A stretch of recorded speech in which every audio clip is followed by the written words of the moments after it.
Ei,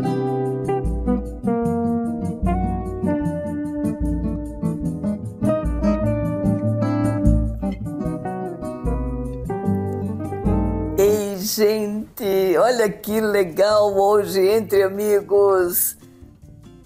Para os nossos alunos, este livrinho é famoso. O famoso livrinho azul da nossa convidada. Muito especial, especialíssima. A maioria dos nossos alunos conhecem este livrinho, usam este livrinho como Bíblia. Vão conhecer hoje a Débora Eppelman, nossa convidada. Oh, só, obrigada. Ai, Débora. É uma grande alegria de estar aqui. Nossa, quando você falou que é a Bia do Brasil, para mim já foi uma grande alegria. E ver vocês crescendo tanto, já te falei isso algumas vezes. Você não pode calcular o que isso significa na vida da maioria dos nossos alunos. Mas antes de eu entrar no aspecto do Brasil, o Entre Amigos é para a gente conhecer quem está aqui, saber de quem vem, quem é o nosso convidado, não é verdade? É para isso que você está aqui, Débora. Então, a primeira pergunta que eu vou lhe fazer, geralmente eu pergunto, quando é que você começou a querer ser artista? Eu não deixo de ser artista, de certa forma. Pois é, mas como foi este caminho antes de chegar à PNL? Você nasceu peneleira? Inconscientemente, sim. Todos nós, né? Não só eu. Na verdade, conscientemente, não. Eu fiz faculdade de psicologia. Ah, você é doutora psicóloga? Eita, não sou doutora porque eu não fiz doutorado. Mas eu sou psicóloga, eu queria fazer psicologia porque eu queria compreender melhor o ser humano. Eu sempre gostei de observar as pessoas, eu sempre gostei de procurar compreender o que estava por trás do comportamento das pessoas, desde pequena. Gente, é um bichinho curioso, né? E eu sempre gostei, né, de observar. E aí eu falei, vou fazer psicologia vai me dar essas respostas, né? Aí fiz 5 anos de psicologia, não tive as respostas que eu queria, ao contrário, só teorias e mais teorias, rótulos e mais rótulos. E a minha faculdade que eu fiz, eu me formei há 40 anos atrás. Nossa! Né? Em 83.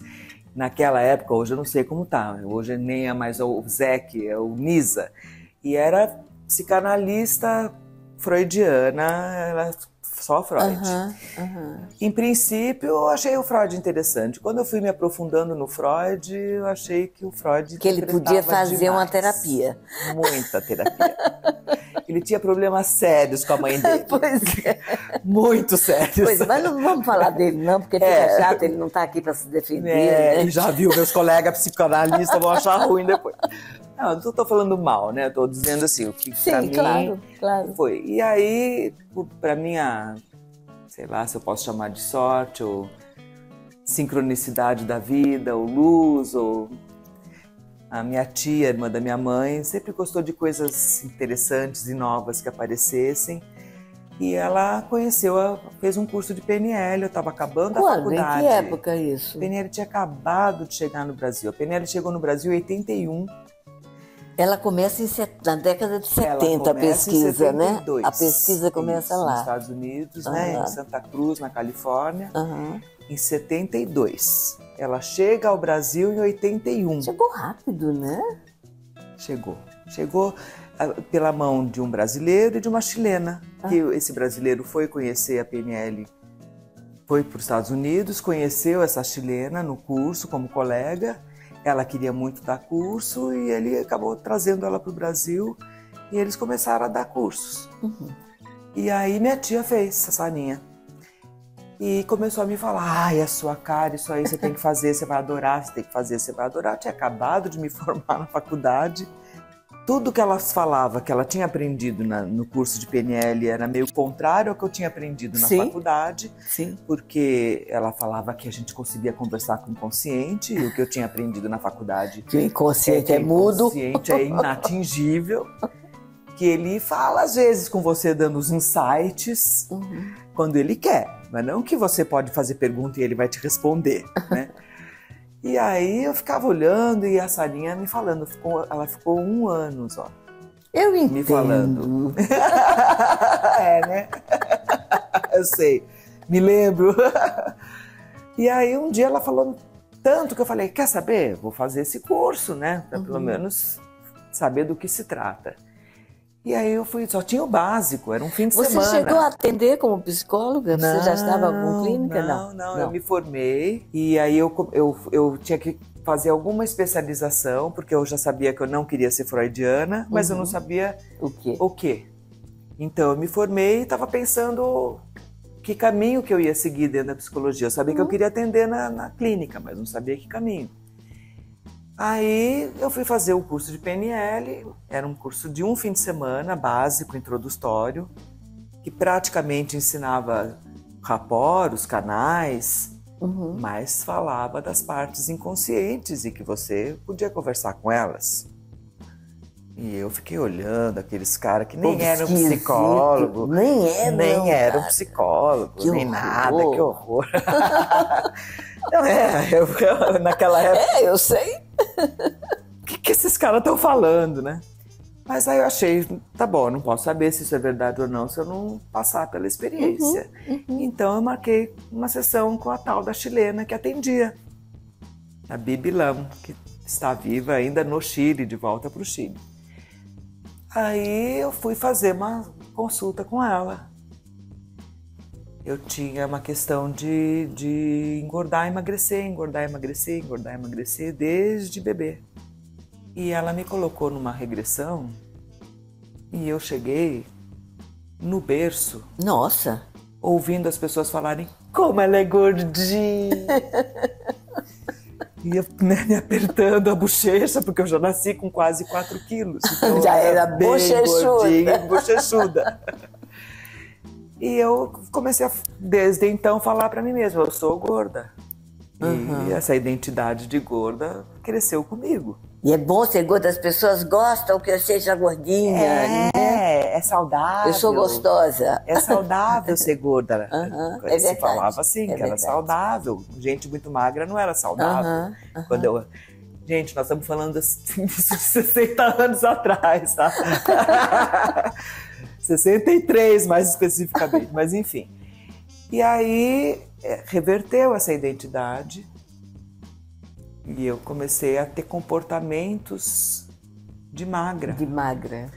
Eu comecei a perceber que eu andava diferente, eu comecei a perceber que eu estava indo ao banheiro mais vezes, eu comecei a perceber várias coisas que tinham mudado em função dessa mudança que a Bibi fez. Ela já trabalhava com ela trabalhava não era reimprint, era mudança de história pessoal. Tá. Não existia o reimprint ainda. Porque nessa época se trabalhava até nível de comportamento, capacidade máximo, não é isso? Mas eu cheguei falando, eu quero saber essa questão minha de engordar e emagrecer, porque eu fiz regime a vida inteira. Gente, é muito doido esse negócio que ela está contando. Ela está falando que ela conversou com a parte gorda dela e conversou com a parte magra e elas fizeram um tal de um acordo lá e a parte magra veio trabalhar com ela. Olha que povo mais doido. Isso no momento da PNL, como você está dizendo, e é verdade, que ainda se sabia muito pouco, Zódia. Porque com o que a gente sabe hoje... A pesquisa era mínima, né? Assim, a gente consegue fazer hoje muito mais coisas. Isso, mas com aquilo que ela sabia, ela já conseguiu chegar nisso comigo. E a Bibi realmente era fantástica. Não sei se ela trabalha ainda. Eu sei que ela voltou a morar no Chile, mas depois eu não tive mais contato. Provavelmente ela tinha um rapport profundo, né? Muito. Nossa, um rapport profundo, um desejo de me ajudar profundo, uma entrega naquele momento profunda, assim, tudo, né? Daí, eu falei, eu quero saber mais essa história.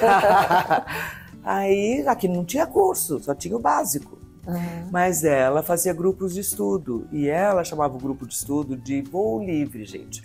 Porque como não tinha muita pesquisa, ela pesquisava com a gente. Ah, que legal. Então, você está dizendo que houve um trabalho de pesquisa Sim. sobre programação neurolinguística aqui no Brasil. Sim. Não é só o que aconteceu nos Estados Unidos? Não. Na verdade, que eu tenha participado, aconteceram dois com ela, que ela brincava com a gente, eram só mulheres, por coincidência, não porque ela não queria homens, mas porque só ia mulheres, e ela brincava, entre aspas, no sentido de fecha os olhos, imagina isso, imagina aquilo, como se seria? Mudar isso, como é que fica? E se mudar aquilo, como é que fica? Ela ia brincando com a gente e a gente ia falando, olha, aconteceu isso, aconteceu aquilo, e a gente ia percebendo o que melhorava, o que não melhorava, como é que ficava. Isso com a Bibi. Eu participei durante 7 anos. Nossa, todas que as sextas-feiras. Era para mim sagrado de manhã estar lá fazendo parte desse grupo. E com o Alain Santos, que você também conheceu, que mora em Barcelona, né, há uns 20 anos. Que tinha um instituto no Brasil, que a Sinapse. É brasileiro, que eu tive aulas com o Alain, né, ele foi meu professor. O Alain, a gente brincava de tempos verbais, porque todas as pesquisas é neurolinguística, né, gente? A linguagem é fundamental. Sim. E a pesquisa toda tinha sido feita em inglês. E para quem conhece o inglês é pobre perto do português. Como idioma. Em termos de tempos verbais, principalmente, tem o passado, presente, futuro. É muito pouco tempo verbal. O português tem muitos mais. Então nós brincávamos de pegar um verbo e imaginar. E sentir isso no corpo, como o corpo respondia àquele tempo verbal. E as palavras, as tais palavras mágicas, e significativas, né? Que a gente foi a partir dessa pesquisa que nós fizemos nesse grupo com a Alain, que nós começamos a perceber o quase, o mas, o ainda, o não, o nunca, palavras que a gente falava naturalmente. Normalmente a gente fala, mas não se apercebe de como essas palavras ecoam no nosso corpo. Esse foi o trabalho que eles começaram a pesquisar e hoje a gente pode realmente, conscientemente, saber o que a gente está dizendo, como o meu corpo responde aquilo que eu digo. Isso é fantástico. É fantástico. E nos Estados Unidos não tem esse trabalho. Tem em inglês. Em inglês? Sim, tem em algumas coisas em inglês. Desenvolvido por quem lá? Desde o início eles fizeram. Desde o Bandler, o Frank Busler, o Grinder era linguista. Então eles fizeram. Mas eles não fizeram muito com essas palavras mais especificamente. O que foi acontecendo? Conforme a gente ia conversando, a gente ia percebendo, por exemplo, né? O verbo tentar, gente. Quem tenta não faz. O cérebro faz assim, se você fala vou tentar. Ele não tá nem aí para você. A gente percebia que as pessoas falavam vou tentar e não saíam do lugar. E não saiu do canto. Então a gente foi querer compreender o que acontece dentro da pessoa para ela não sair do lugar. Como o corpo reage. Exatamente. E isso, a gente nem falava ainda dentro da PNL de corpo, você sabe bem, porque quando você conheceu anos depois, ainda a PNL era totalmente cognitiva. Cabeça, e você mesmo falava e o corpo. Eu brigava, né? E ela só foi entrar na questão do corpo no final de 80, começo de 90, que aí a Judith Delosier e o John Grinder fizeram o que eles chamaram de New Code na época, que era o novo código, que era o corpo entrando na história. Que loucura. Com a percepção de que não é só aqui que tem neurônios e nem só aqui que tem arquivos. Aqui também. Cada cantinho da nossa pele, né? Também tem. E aí eles começaram a verificar isso. E depois eles foram perceber a questão do campo e hoje a PNL sistêmica, que é diferente da PNL tradicional, que tem uma diferença, algumas diferenças. Mas você estava contando a sua história. Então você veio, aí você passou 7 anos com essa turma aí. Isso. Eu comecei. Chegou a 90, mais ou menos. Então, não, eu comecei esse grupo de estudos em 84. Pois é, 7 anos. 7 anos, 90. Eu sou boa de matemática. Então foi um pouco menos de 7 anos, porque quando eu abri a PAC, a Bibi já estava acabando o grupo. Foi ao mesmo tempo, eu abri a PAC em 90, por isso 90, exato. Que é a escola, né? Então eu abri em 90 e a Bibi já estava parando, ela já estava pensando em voltar para o Chile. Então foi 6 anos, enfim, mas foram muitos. Quer dizer, esse curso seria o teu practitioner? Basicamente, porque eu só fui fazer o practitioner mesmo, como formação, chegou no Brasil, o primeiro practitioner foi dado em 87. Em 87, eu estava me preparando porque eu fui morar em Israel. Em 88, eu passei 1 ano em Israel. Então, ou eu tinha dinheiro para ir para Israel, ou eu tinha dinheiro para fazer o practitioner. Eram caros esses cursos Era todos. tudo em dólar. Tudo em dólar. Na época, as pessoas que não viveram essa época não sabem o que era inflação. E tem que fazer as contas todas em dólar, né? Então, era tudo em dólar. Então, eu falei, não, eu vou para Israel, quando eu voltar, eu faço practitioner. Você foi para Israel, você foi servir, não?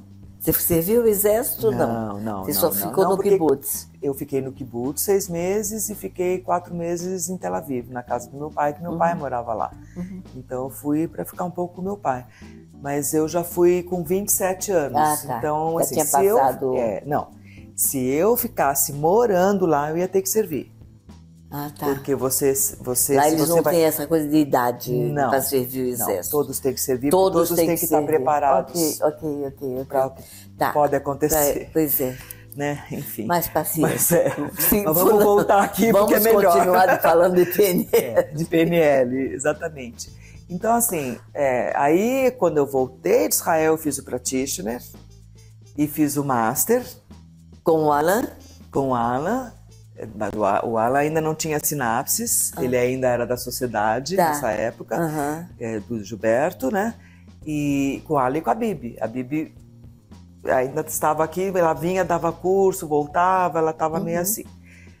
Em 93, eu sei que foi em 93 que o Alan saiu da sociedade. O Alan, né, saiu da sociedade porque foi no mesmo ano que eu e a Teca, que você conheceu, nos separamos. Ela era minha sócia, então por isso que eu sei a data, né? No mesmo ano que eu e a Teca resolvemos nos separar, o Alan também saiu da sociedade e abriu a Sinapses. E aí ele começou a trazer o Robert Diltz, o Todd Eppenstein, muitos, né? Ele trouxe muitos americanos para o Brasil. Foi ele que começou essa coisa de trazer os americanos para o Brasil. Foi nessa época, mais ou menos, que eu conheci a Débora. Eu conheci a Débora em torno de 90, 91, né? Era um soldadinho, machava, assim, era toda durinha, era muito engraçado. E nessa época... Foi quando você me convidou para ser terapeuta dentro do teu espaço. Exatamente, né? Porque dentro da escola a gente tinha a PNL, mas a gente sempre teve, eu, né? Porque nesse momento eu não tinha mais sócias, eu tinha no papel, pro forma, em função de contabilidade. Porque naquele tempo tinha que toda empresa tinha que ter um sócio. A sociedade era a sociedade civil, né? Mas eu não tinha mais sócio, então eu que bancava as coisas, vamos dizer. E eu sempre gostei dessas coisas mais holísticas, sempre acreditei muito nisso e quis fazer uma clínica multifuncional. Eu acho que talvez eu tenha sido uma das primeiras. Com certeza, era um trabalho incrível. O cliente chegava, ele passava por todos os terapeutas da casa, no final a gente fazia um check-up holístico, cada terapeuta fazia a sua avaliação. Né? Era um trabalho incrível, incrível. E aí tinha reikiano, tinha reflexologia, que você respiração, fazia, tinha respiração consciente, tinha astrologia, que não é terapia, mas é uma maneira da pessoa se conhecer. Tinha meditação do Osho, que a Mayara fazia. A gente fazia, a Rivani foi dar palestra sobre biocibernética bucal. Além dos terapeutas que trabalhavam lá, ainda a gente abriam convidados para mostrar linhas que faziam coisas diferentes. E uma vez por mês a gente fazia esse check-up holístico, que era um domingo que era aberto e as pessoas passavam por todos os terapeutas e amavam, né? Só era bárbara. Era bárbara. E aí depois a vida foi mudando de todo mundo, né? Nessa época, a Débora falava de PNL. Gente, eu estava lá dentro, eu fiquei quase 5 anos dentro da PAC. E aquilo não me convencia. Eu entendo quando eu falo hoje, as pessoas fazem caras e bocas, porque eu fazia caras, bocas, me torcia, dava as costas e ia embora. É, verdade. Até o dia em que a Débora diz, olha, vamos fazer um workshop só de linguagem, só para você, a gente tem uma harmonia no jeito de falar. Aí eu topei, aí eu fui.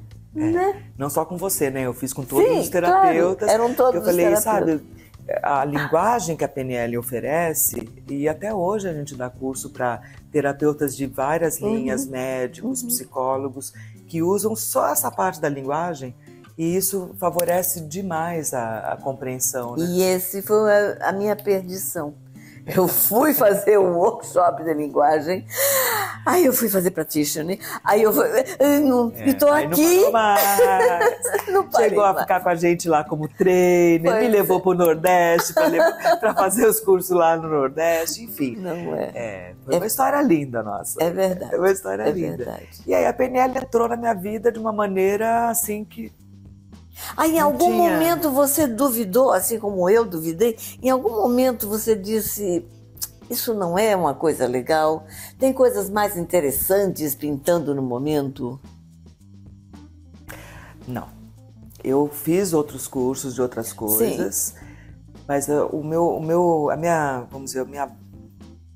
filosofia, se eu posso chamar assim, é a PNL. Então, as outras coisas que eu fiz, que podiam ter estratégias diferentes, técnicas diferentes, procedimentos diferentes, mas que tinham... complementares, né? Aí tudo bem. Se fosse interpretativo, eu fiz coisas que interpretavam, né? A pessoa falava o que ela achava. Alucinavam em cima do outro. Exatamente. Falando a linguagem da PNL, sim. Então, assim, a PNL, desde que eu a conheci, até agora, sinceramente, tudo bem, eu não fiz curso de constelação, tá? Eu passei pela constelação como cliente. Sim. Ela é uma psicogeografia. Exatamente. É uma psicogeografia que a gente faz de uma outra forma. Exatamente. Tem muitas coisas que hoje são desenvolvidas a partir da PNL, sem que as pessoas falem que aquilo tem a ver com PNL, mas quem conhece PNL reconhece que a PNL está por trás. Outro dia me fizeram uma pergunta, porque eu estou com um Zódia Responde. Olha como eu sou metida. Ai, que legal.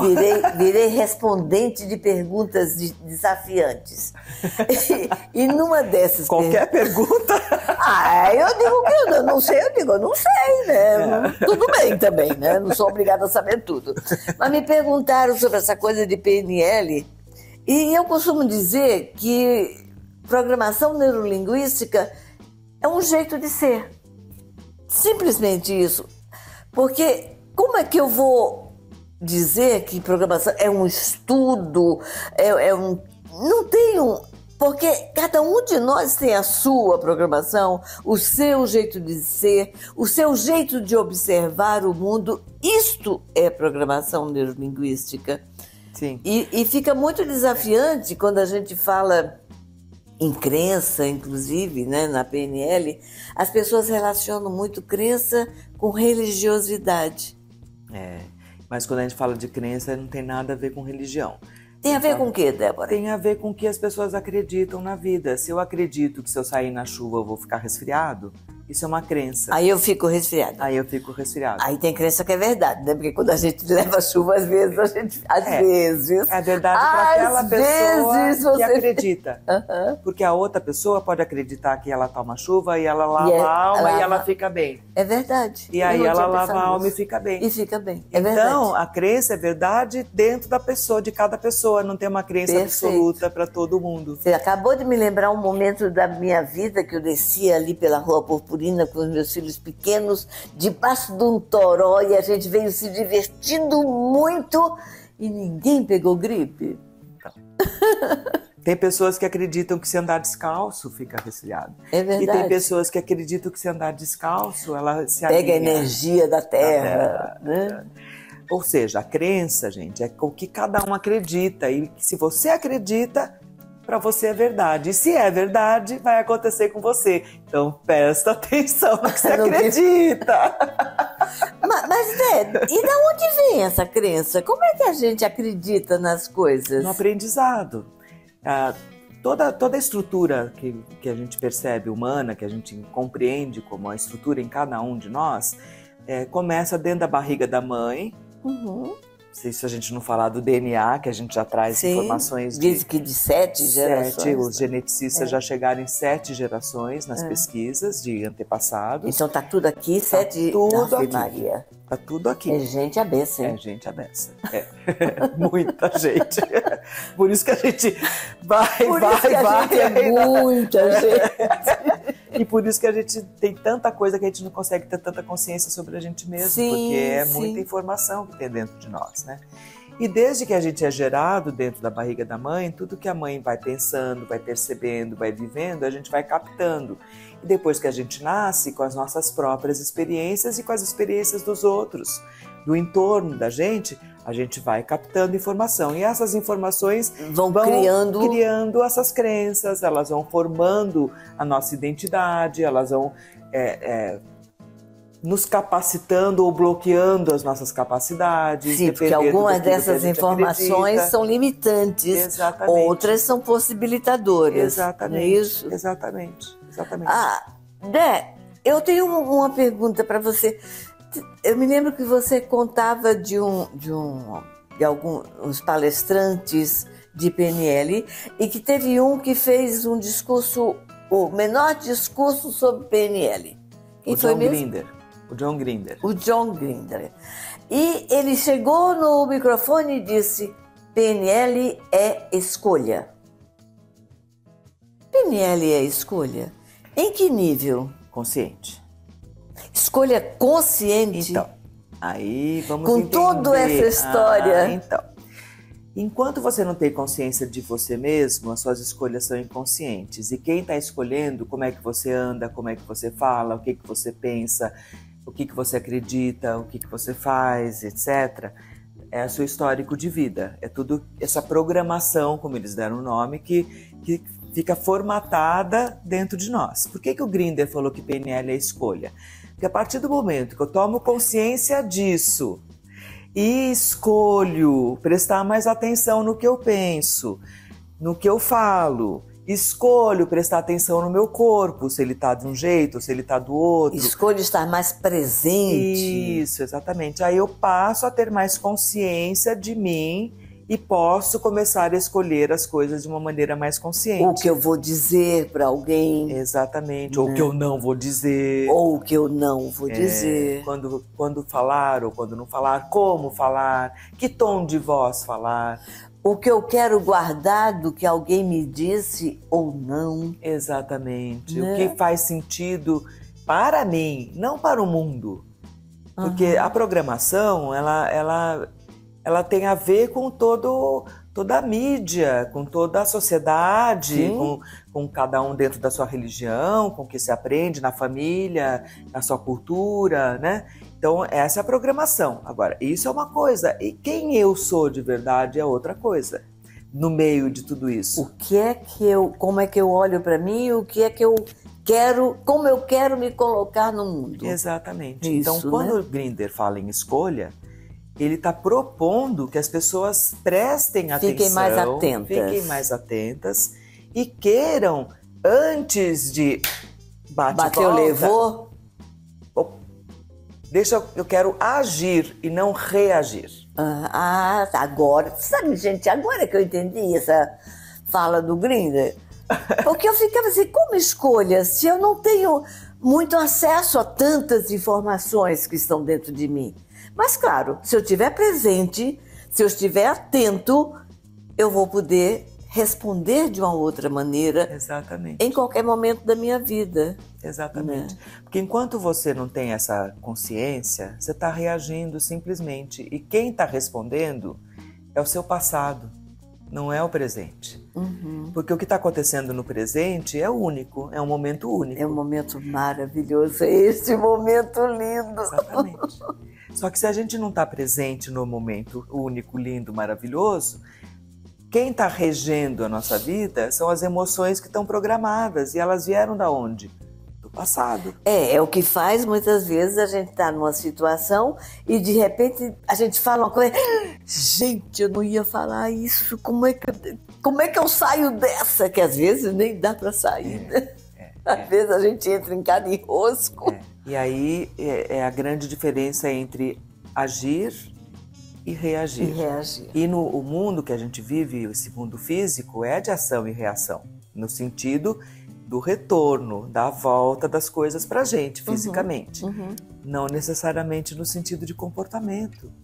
Às vezes as pessoas confundem isso. Ah, mas é ação e reação mesmo? Não. Mas é aí que as pessoas dizem que PNL é uma terapia comportamental. Ela não é uma terapia comportamental. Não. A PNL tradicional é um pouco mais do que a sistêmica. Eu nem acho que ela é uma terapia. Não é. Não podemos chamar de terapia, porque o que se faz numa terapia é completamente diferente do que a gente faz numa consultoria. Uma consultoria de PNL. Porque a consultoria de PNL, ela vai levar a pessoa a entrar no processo dela e ao descobrir... encontro dela mesma naquela situação. Exatamente. Ela não precisa ficar contando a vida inteira dela, como acontece na terapia. É só aquele aspecto que ela está querendo trabalhar, e mesmo sobre aquele aspecto, não é tudo que ela precisa saber e contar, porque o que importa mais para a PNL é a forma como ela está vivendo aquilo dentro dela e não o conteúdo do que aconteceu com ela. Então é uma maneira completamente diferente. É mais a sensação, né? É mais é uma mistura de sensação com percepção, com gravação, exatamente. Pois é, gente. Olha aí, a gente ficaria aqui a tarde inteirinha conversando com a Débora. Para os nossos alunos, isso é uma aula extraordinária. Mas, né, o tempo ruge. Pois é, o tempo passa muito rápido. Pois é, Débora. Débora, foi um prazer enorme te ter aqui. Foi meu. Nossa, foi um presente imenso. Pode me convidar outras vezes que eu venho também. Com certeza, a gente tem que fazer isso em capítulos, não é verdade? Pois é, pode ser. Obrigada, minha amiga querida. Muito, muito obrigada. Sabe que você mora no meu coração. E eu sou muito grata a você na minha vida. Você mudou minha história. Eu não, você mudou minha. Você mudou. Eu te mostrei que podia ter um caminho diferente. Você aceitou o caminho diferente. Eu não fiz nada. Estou aqui hoje para contar para você que existem muitos caminhos. Com certeza. Obrigada, gente. Até a próxima.